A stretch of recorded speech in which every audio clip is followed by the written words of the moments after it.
Hello, this is a HP ProBook. It's a mini desktop PC. The problem with this particular PC is that it starts up on its own.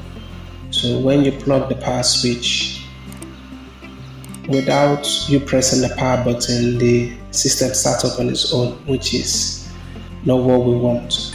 Now I'm going to open it up and see what is inside.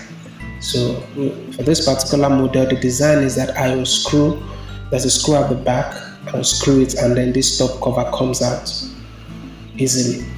So I'm going to gently remove the top cover and see what the problem is inside.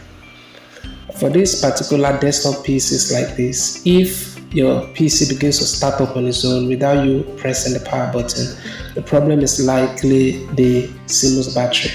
This is the CMOS battery, this is what it looks like, and this is what I am going to be replacing the one that is on this PC with. The CMOS battery you see here controls the startup switch. So if the CMOS battery is bad, the PC assumes that the system should start up on its own. But if the CMOS battery is good, once power comes into this particular PC, it will wait for you to press the power button. So if that is not happening, it means your CMOS battery is likely bad. I'm going to carefully remove this one. This is the old one and this one is bad.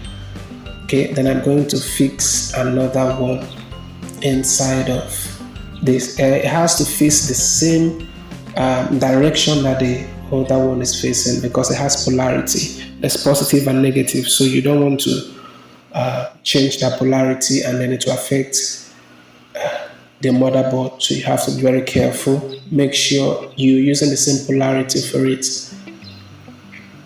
So that is it. I am going to cover it now and then the problem is solved. So if I plug in the power to it or the adapter to this or plug in my power supply to this, it will wait for me to press the power button before it starts up. So thank you.